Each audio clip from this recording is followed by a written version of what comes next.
Hey, this is Professor Game, where we interview successful practitioners of games, gamification, and game thinking who bring us the best of their experiences to get ideas, insights, and inspiration that help us in the process of getting the students to learn what we teach.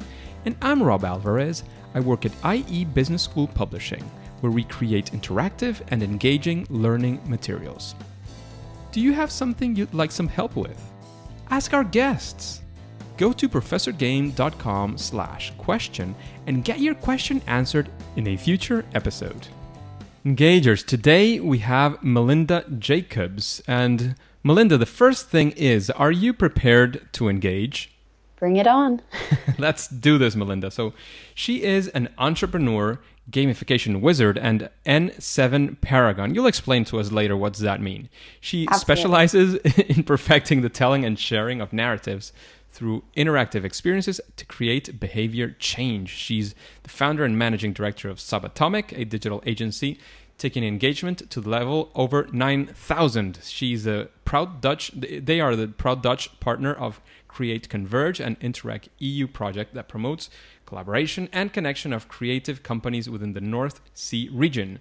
Mentor, coach, and advisor to startups like Ticketless.ai, greenApes, and Lootcakes. She's also an international speaker and gives workshops and talks all around the world. She's published research in peer-reviewed journals as well as on the review board for several publications. So the first thing is, what does N7 Paragon mean, Melinda? Well, it's actually from one of my favorite games ever called Mass Effect. And in that game, one of the reasons I like it is because you make a series of choices. And so you have different options where you can sort of choose, okay, A or B. And all of these different choices you make throughout the game actually affect the narrative of the game. So in the first, it's a trilogy. Technically, there's a fourth, but the original three, something you do in the first game can actually affect what happens to you in the third game. And N7 Paragon is sort of on the fluid spectrum of better behavior versus more rebellious behavior.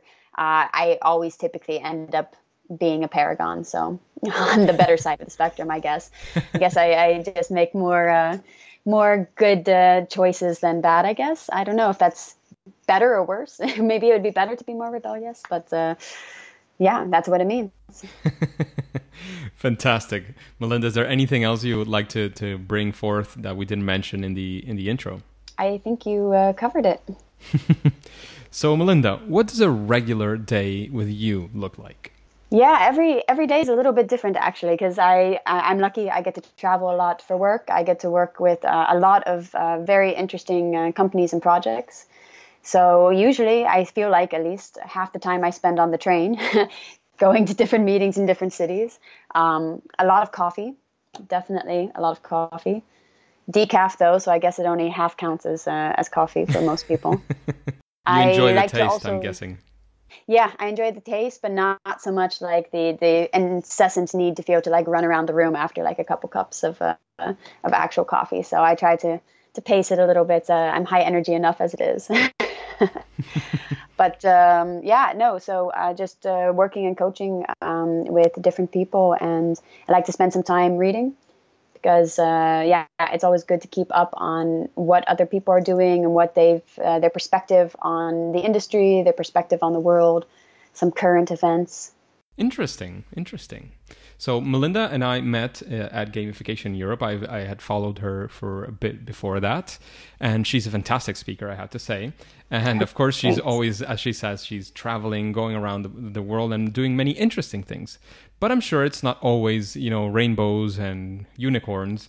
And that's something that we would like to get into right now, Melinda. And it's of a time of what you would like to call your favorite fail or the first attempt in learning when creating a game or a gamification project. And of course, as usual, these fails or these attempts in learning normally lead us to either a great success or a future learning that is very useful for something else. Can you tell us a story of that? Yes, I mean, I have so many, but I think the one that I would choose is at one point we were doing an educational project. So what we wanted to do is we wanted to build just a full-fledged game to help teach people about finances. And so we're working with a corporate company on this project, and we designed this artwork, this kind of character style. And we thought, okay, well, you know what? It's maybe a good idea to go test this with an audience, see how they respond to the style. So actually, we took it to sort of a program that actually watches people's brains inside of an MRI. When they show them different images, they have a lot of experience with things like that. And we showed them this character that we designed, and we're like, okay, hey, here's a couple different options. Which character do you think people would respond to best? And so they're like, oh, okay, well, this first character, which was a little bit, it was more playful than the others, a little bit goofy, a little bit charismatically clumsy, I suppose you could say. And so we thought, okay, hey, great, let's go with this. And we started the project. And one of the big things that I took away as learning from this was the fact that, okay, we took this fun character, we started to make this game, but one of the challenges the client, the corporate company, was having difficulty fully committing to a really playful world. And when we were trying to design the experience, there was always these moments where we were trying to find this middle ground between, okay, really committing to this playful storyline, this immersive world where, okay, even though there's a theme about finance in it, we're still actually trying to keep up with a world of play. And, okay, no, this is about finance and this is a more serious brand and we have to still keep some of the seriousness. And I can tell you that does not really work in the end of the day. It's really one of my big advices, and something from this point on when I've done any project is if you want to go fully playful and you really want to embrace that, you want to go about building something fictional in order to explain real life rules or concepts, you have to fully go for it. Because otherwise what you can end up with is, even, for example, this character that we tested that looked, okay, everyone's going to like this.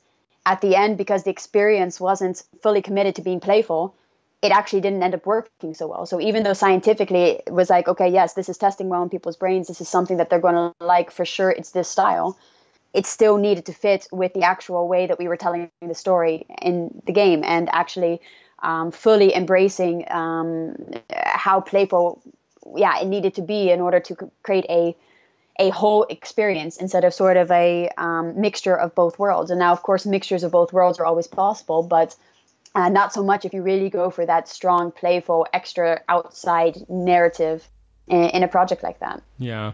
And I guess that one of the things that I would bring from that as well is maybe when you think about several pieces and you try to tie them together, those pieces, if that by themselves they're successful, it doesn't mean that together they're going to be successful as well. And same happens with pieces that are maybe not successful by themselves. You can put them together and maybe it's a massive success. So in the end, I've heard many times as well speak of systems thinking, and the whole idea that everything is a system in itself, whether it's digital or non-digital. That you have to think about the things not only by themselves, which is very important as well, but how do they work together? So that's something I guess you're thinking about differently now when you think if it's going to be full on super playful or not, and how it all ties together. Absolutely, because nothing exists inside of a vacuum. There's absolutely no project or component of a project that will ever just be completely 100% standalone. There will always be the way that the world looks at it. There will always be the way that you're projecting it.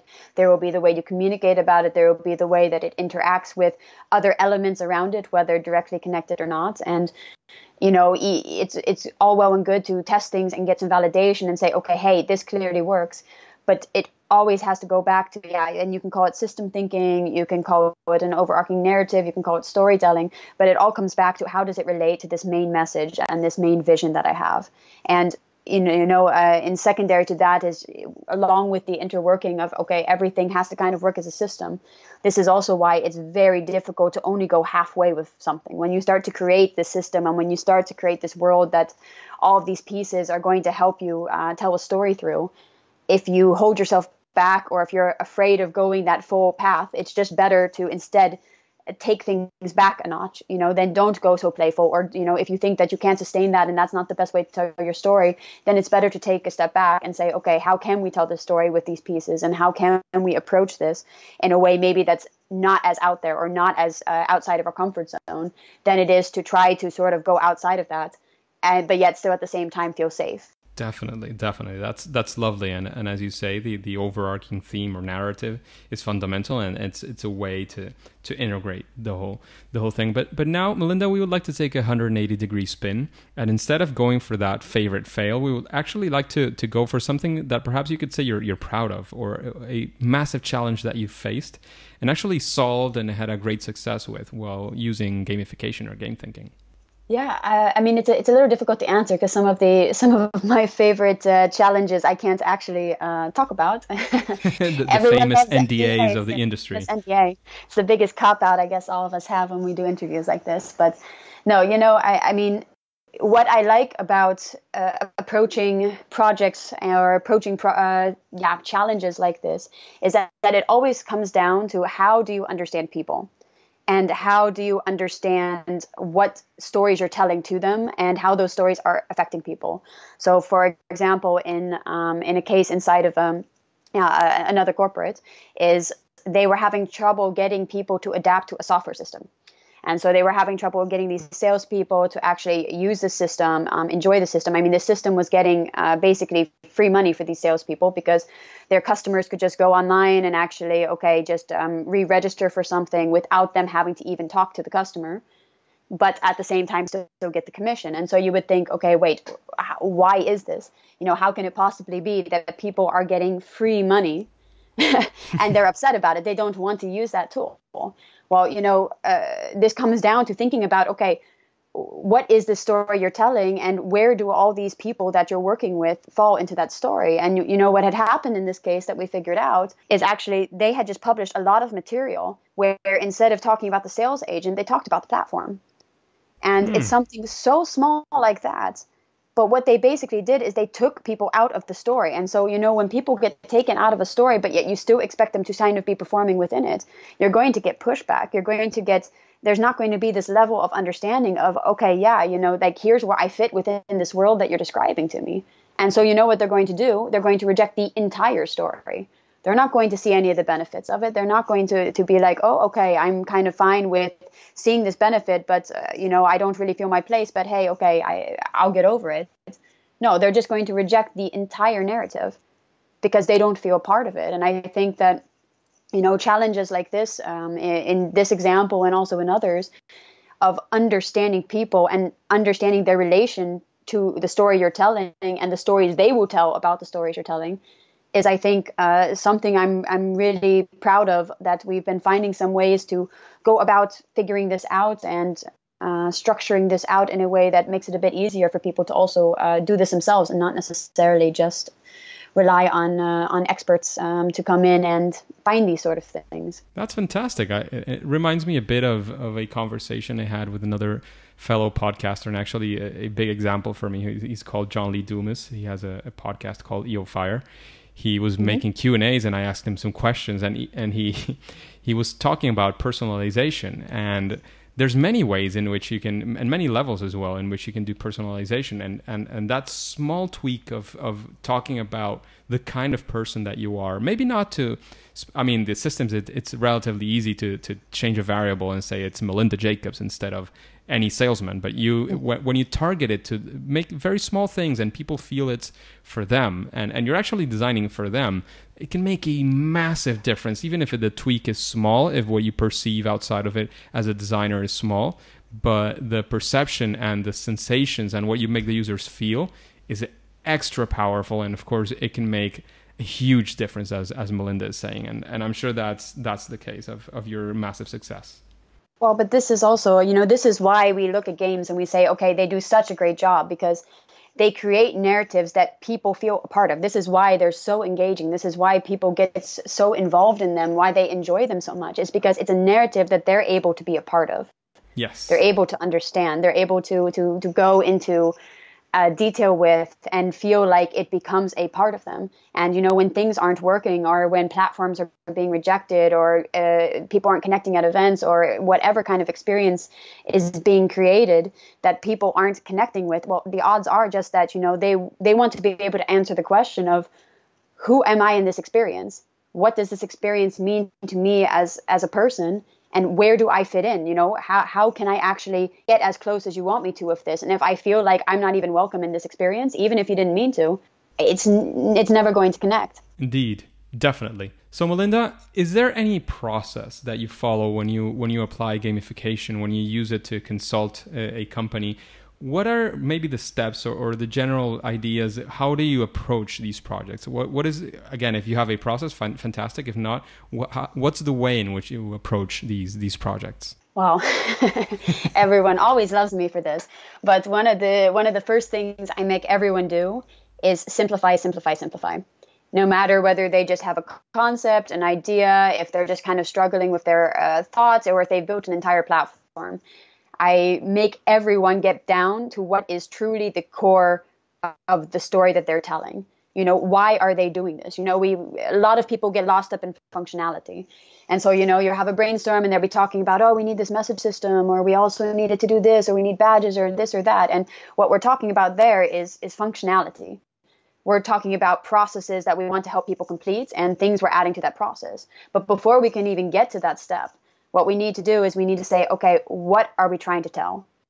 Because in order to then move on to those user flows, in order to move on to that system design, in order to think about, okay, here's actually the journey of the user in this story, or here's actually the journey of this narrative that we're telling, you have to know what it is you're telling. And it's very tempting to want to include everything, because of course, everyone's passionate about what they're building, and that's an amazing thing, and it's so fun to see, but it's also okay to just have one core story and not always have to list out every single thing you might possibly do within that story. Because, one of the things that I like to try to do when I help people go down this design process is create a sparring partner for themselves. Create something that they can actually bounce ideas off of and know what the answer is in return. Because too often, because people don't really know, okay, what is my core story I'm telling? What's my core narrative? They get very lost in is this the right design decision? Is this the right experiment to test to see, okay, hey, does this actually work with people? Do they actually connect with it? Because they don't have that buddy standing next to them saying oh no, absolutely not, because it doesn't fit. Or, okay, yes, that's absolutely perfect. And so as far as my process is, one of the things I try to do is just get them back to that basic point, try to help people build themselves a sparring partner that we can then use along the design decisions that we're going to make when we start to look at the user flows and say, okay, hey, here's actually all of the things that we need people to give us, and here's the things we're going to give them in return, and how do we get all of this balance? And this is also, in a way, how games are designed. It always starts with the narrative. The experience is just the part that allows people to become close to that narrative, to interact with that narrative, to experience it, and hopefully come away with, whether it's behavior change or opinion change or entertainment, there's a wide variety of results. But that's a really big step. And of course, to talk about results, that's kind of step 2 then. Okay, once you know the story you want to tell, you also have to know what it is that you want people to walk away with your experience feeling. This is also something games do. It's maybe more about emotions than sometimes it is about, okay, actual behaviors or gathering data or whatever we do in sort of the gamification, game-inspired sphere. But if you know what story you're telling and why you want people to, or what you want people to walk away with, or what you want people to feel in that story, yeah, that's such a strong sparring partner. You're going to be able to answer almost all of your questions because it will be obvious.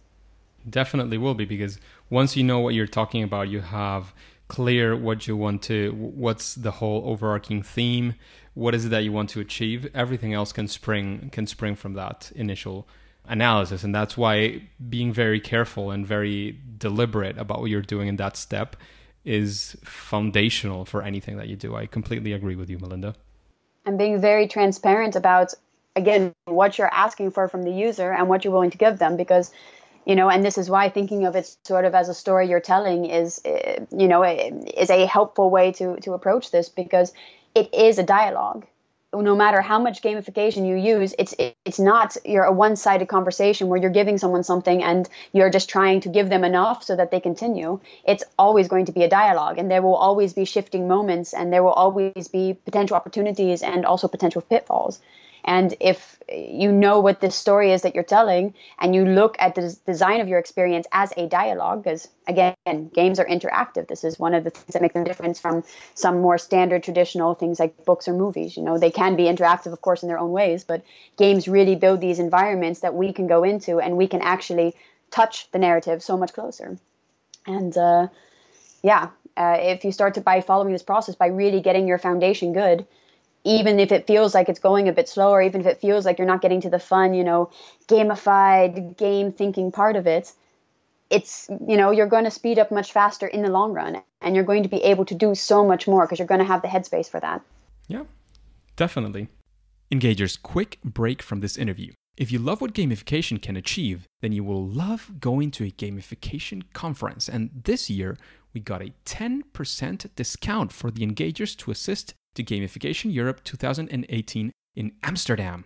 All you have to do is get your tickets for the conference at professorgame.com/gamification Europe. That's our affiliate link. It was an incredible experience in 2017, full of chances to learn and interact with the top experts. If you think you want to make it, get your tickets sooner rather than later. Their prices are only going up and tickets might run out. So click pause and go to professorgame.com/gamification Europe to get your tickets discounted today and also support Professor Game. And now, Melinda, we're going to go into what we like to call the second part of our interview. And here we're going beyond the story, more for perhaps practical tips, advice, and perhaps some information that we would like to know from you, from your preferences, etc. And the first question is, if there's something that you could say is like what maybe you could call a best practice, or something that almost any gamification project could benefit from.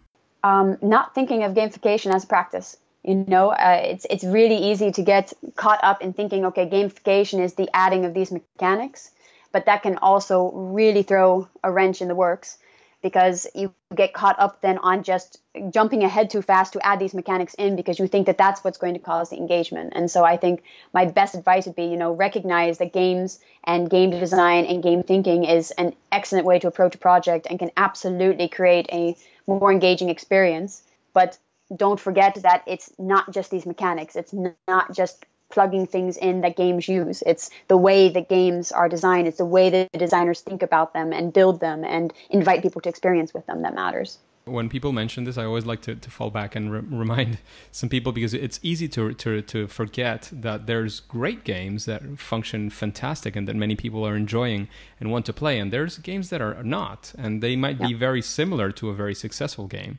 And the difference probably is in the way that these games were designed, how they were targeted for the specific audience, how they were very thoughtful about how to engage their users and all these things. And these differences can be very slight, very small.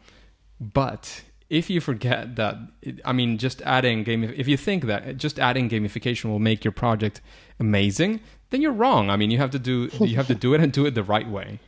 Oh, absolutely. And this is also, I think, a common misconception is that gamification will help you prolong your project for life. But all games also have expiration dates. And there's very, very, very, very few games that actually manage to keep people in it for months, let alone years. And yeah, sure, we see those examples a lot because, of course, they're very widely known. They're widely played. People look at the persistent world. They look at the fact that you're interacting with other people in it, and they say, this is what games are. But, games are also defined by our expectations at the time. How many of us really thought that we were going to be clicking on cows in Farmville for as long as we all did? If we look at it now and you put a game out like that, people would also be like, yeah, okay, we've been there, done that. That's just a bunch of clicking, I think I said at one point it was the gamification of clicking that it made clicking more interesting. But, that's a perfect example of something that it had a life cycle. It was incredibly engaging at the time, but it couldn't figure out a way for it to be sustainable, because at a certain point, that type of game, that type of experience, the narrative wasn't strong enough for it to be, as long lived as it even maybe could have been if there would have been some tweaks. And yeah, games are indeed good at engaging, but you also have to think of this in your own project of where does this fit in someone's life? they have a life outside of your experience. And yes, your goal as a designer is to design in that experience and keep people engaged in that. But you have to consider the fact that they have another life outside of it. That's definitely true. And it happens that people actually have a life beyond whatever it is that you're designing. I know it's shocking, everyone's shocking always surprised. enough. They're like, wait, what? And this is not the only thing going on in my users' world. in the universities and masters, when you're doing these programs, it's easy for professors and I'm going to blame myself for sure as well, to forget that people are actually doing other things. I mean, when it's part-time because people are also working and have a life outside whatever it is they're learning. So it's easy to forget, but it's fundamental not to forget it. Absolutely. So speaking of games, and we were talking about good games and bad games, what would you say, Melinda, is your favorite game? Well, like I said earlier, I love Mass Effect because I love the way it was designed. I think, discussions about the ending of the third game aside, it's so interesting to see a narrative where you're really forced to make a choice. And that choice is actually going to come back just like in real life and actually affect you potentially later on. And I really like that design element. And I think they did a great job in incorporating that type of thinking where, you really don't know if you made the right choice or not. And that's also with sort of that sliding spectrum of you're not just either good or bad. There's kind of you're a mixture of both of them. And okay, maybe you lean more sort of bad is it's more rebel versus sort of going out of your way for others, but you're always a mixture of both of them. It's not so much that you're just one or the other. You have both in your character that you're building up in this game, and I really like the fact that like something like Infamous, it's a bit more you're good or you're bad, and it's more clear cut, and that's also a fun gameplay. But if you really want to get people thinking, if you want them to really immerse and take something away also after the experience, I think the more complex of a narrative you can create, the better. But I also like Okami. Okami is also one of my favorites. The artwork in it is absolutely gorgeous, and it's a perfect example of a very storytelling, very narrative-based game. That's just really well designed. Haven't played either of them. I'll try and see if I can get a chance. You should definitely give it a little bit of a spin. Okami is a little bit easier because it's progressive based, so you can try it out a little bit, and you don't necessarily have to wait till much later points in the game to see things sort of come into action. But Melinda, speaking of games and gamification designers and game designers as well, is there any person that you would enjoy listening to in an interview like this one in Professor Game? Well, actually, I would love to listen to T.O. Taylor. She is an academic and has written quite a bit on games, on the community of them, also on esports as well. And I really think she has a really, really interesting way of looking at games in general and how they affect people and how they affect our culture. Fantastic. Would love to see her on here. We'll try to contact with T.O. Taylor. Yeah. Because you've had pretty much, because I was thinking about that as well, and I'm just like, actually a lot of other people you've already had on here that I would definitely recommend, but I think she would be an interesting one. I'm sure. And is there any book that you would recommend to the engagers, to this audience? It could be directly related to gamification or game design or not necessarily. Is there something you would recommend? Pretty much anything by Dan Ariely. One of the books that comes to mind is Predictably Irrational. And what he writes a lot about is about how we behave as humans. And so, for example, like Predictably Irrational, the hidden forces that shape our decisions. And I think if you're going to be a good designer, again, to sometimes take a step back from thinking just about mechanics or thinking just about systems, but also thinking about people and how people behave and what's important to people, and where are these people in your life, and not just user personas that sometimes they're super useful, but can sometimes err on stereotypical, but understanding sort of that the most important part about understanding people is that you can't actually predict them that much. They're always, you can kind of figure out a little bit about where their mind is going to be at, but at the same time, you have to kind of be prepared for the fact that they're people. They're not a part of your design. You're not designing your user. You're designing an experience for them where hopefully they can be a full person within. So I really like his writing. He's also done some TED Talks. Definitely recommend pretty much anything. He is super interesting as well. So definitely recommend any book, and any of his talks are really, really interesting. He's quite a character. Definitely. Melinda, what would you say is your superpower when designing gamification? Is there something that you would call your sweet spot?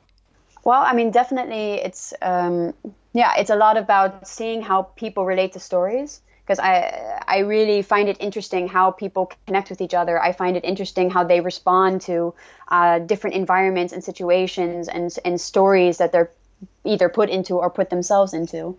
And I think what I bring a lot to the table in my work and in what I do is finding the way to help people find these narratives, to tell these narratives, and help them understand how people are telling their own stories within the story that they're telling, and being able to not just think of this sort of in this storytelling creative core of the being of the project fashion, but also in a very systematic world where it's like, okay, we have this, but also help people then take it to this bigger picture of a system where you see sort of all of the different pathways you can take and make some decisions along that way and see how things interact with one another.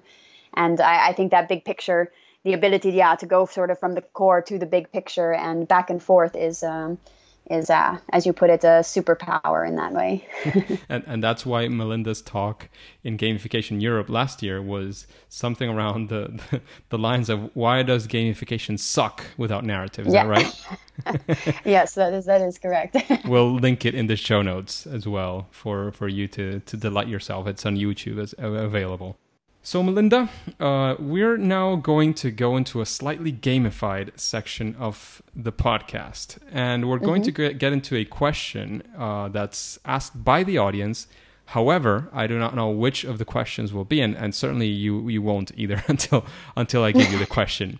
So the suspense is real. Definitely. So I'm going to click here and I'm going to get a question. Okay. So this is a high school science teacher. He or she says, I've heard many good things of gamification, but I feel it sounds more of a thing to teach things like history and social sciences. However, do you think it would also be useful for a biology lab or a biology class? Can you give me any initial thoughts or path to follow if I want to use it for my classroom? Yeah, it's a great question. And I mean, I think this comes down to, again, the perspective of what is gamification. And what all is a narrative. And in the case of something like science or in biology, there's so many narratives out there. And, one of the ways that we as humans learn best is when we try things, when we do things, when we play. There's all of this room for us to go out and learn about a different topic. And, okay, we can memorize it and we can maybe repeat it and we can maybe say, yeah, okay, I read here this. But when you actually let us play with it, when you let us fail with it, when you let us succeed with it and we start to learn ourselves when we're actually interacting with it, how it works and what the rules are and why it is this manner, you let us get curious about it. This is something that gamification really can do, regardless of the topic, because there's always a story. Whenever you're teaching in a classroom or standing up trying to educate students on a topic, you're telling them stories. And, I don't see any reason why any story would not be able to have an element of play or an element of engagement with it. I mean, that's ideally what we want at the end of the day. I mean, look, for example, at a very good, actually a really good example for the science world of gamification is a game called Folded. And I'm pretty sure that Folded is the actual name of it. But what it was a protein folding experience where people tried to fold proteins in different ways. And basically the scientific community used this to outsource things that they didn't just want to have computers running, because humans, we have a bit of intuition that still to this point we haven't really been able to replicate by any type of intelligence or computer system. And actually people made some pretty big discoveries by just playing this game. And these are people who would maybe otherwise never have even known that proteins could fold, But this is a story that they managed to tell through an experience and help people interact with this narrative. So, yeah, in short, absolutely. What you just have to figure out is what it is you want to tell the students and ways you can engage them in that play and spark that curiosity and help them get a little closer to that topic rather than just necessarily maybe reading or watching something. And that's where gamification can come into play, or good design or interactive design, whatever whatever, all of us, we all call it different, but at the end of the day, it has the same goal. Yeah, and what could be more playful than, I mean, of course, within the rules of safety, but what could be more playful than a lab, whether it's biology, physics, chemistry? Like, there's so many things that can be done, so much to experiment. Like, there's so many ways that there could be things that could be done. I think that it's actually a fantastic opportunity to apply gamification. So there you have some recommendations by Melinda. This is actually something we had a teacher before this who is I'm not sure what Tracy Wazinegger is, but she was with Tracy and John, who are probably the previous like 2 episodes back, and she made an escape room for her science class. So there's many interesting things that you could do, and especially go to Tracy's episode. Perhaps it's a double episode, and Tracy and John, and listen a bit to what she says, to the things that she's experimented with, and I'm sure you'll get many things that you can use for your class. Yeah, because there's a lot of ways. I mean, again, what games are good at is creating interactive experiences. So yeah, if whether it's a puzzle, when you take some of the rules of chemistry and you try to teach people, okay, how do these things all work together, and you create different puzzles from it, or whether you, create an escape room where, okay, you have to have some of this knowledge in order to, to complete it. And, the more the knowledge actually relates to the way that it actually works in real life, and not just more like, okay, hey, we're just testing to see if you understand this concept, the more people are going to walk away with it. Because, it's actually something that they're ingrained in. And this is also how people can memorize and know a whole bunch about complexities in different game environments. I'm sure there's some students out there that know a lot more about different potion combinations in various MMORPGs than they do actually about chemistry, just purely for the fact it had an actual purpose in the game. It felt like that you understood the need of why it was useful to learn these things, to have these shortcuts to work with this. And I think, it's a lot of possibilities with that. And magic potions could be one of the themes that you could go around if it's a chemistry class, for example. Possibilities are endless. Definitely. So, Melinda, is there any final piece of advice you would like to leave our engagers with? Just mostly, don't be too intimidated by the idea of trying to work with telling stories in interactive and playful manners. I mean, it can seem really overwhelming sometimes, because it seems like there's so many ways to go, that there's so much knowledge you need to have, so much knowledge on mechanics. You have to be a systematic thinker, but, it really all starts with a story, and it starts with what you want people to get out of that story you're telling. And if you can figure that out, there's a lot of people, whether it's, if you need a specific skill or you need a specific opinion, you can find those people that can help you tell that story. But you shouldn't be afraid to actually just start to find that story yourself and start to explore, like, okay, how would I tell this? How would I go about, whether, again, it's creating a really fictional world or just enhancing an already existing physics or already existing ways or already existing cultural aspects. But just start with those stories, because every good project like this, no matter how complicated it might seem, or no matter how complicated it is at this point in time, it starts with that core. And the rest is just a way to facilitate it, to just tell it. Thank you very much for that advice as well. Melinda, can you tell us how can we connect with you? Any pages or any places you want for us to follow you, I don't know, on social media, ways to get in touch with you? And then we'll say it's game over. Well, you can find me on Twitter, Melinda Jacobs. I'm sure there will probably be links as well with this podcast. But you can also find me and my company on subatomic.nl, because we are based in the Netherlands, so have the .nl domain. And otherwise, you can send me an email. My email address is on the website, LinkedIn, you name it, I'm sure. Melinda is everywhere. Well, I am everywhere. I'm probably on too many different things. That's a side danger of jobs with things like this, is that you always have to check out everything new. And so what that can mean is that you end up with like a gazillion accounts on so many different platforms that you can hardly even remember. Especially the passwords that get more and more complicated. Yeah. Though I have to say is like GDPR did some favors, the Data Protection Act, because of course all of a sudden now a whole bunch of things that I've signed up for couldn't even send me emails unless I confirmed it. So that helped me clean up my inbox a little bit. The side effect. People got scared, and that kind of helped in many things. So at least over here in Europe. Yes, definitely. So Melinda, thank you very much for your time. It's been a long time coming since we met in Gamification Europe. But I wanted to thank you again for being here, for interacting with us and giving all that advice and all that experience to the engagers. But now it's time to say game over. Thanks for having me. Hey, engagers, and thank you again for listening to Professor Game Podcast. If you want more interviews with incredible guests like Melinda, then go to professorgame.com/subscribe and get started in our email list. That way we can be in contact and you will be the first to know of opportunities like that amazing discount that we got for Gamification Europe. Remember, that's in professorgame.com/gamification Europe. And before you go on to your next mission, would you like to know how Dave is able to integrate tabletop games into his classroom? And then subscribe using your favorite podcast app and listen to the next episode of Professor Game. See you there!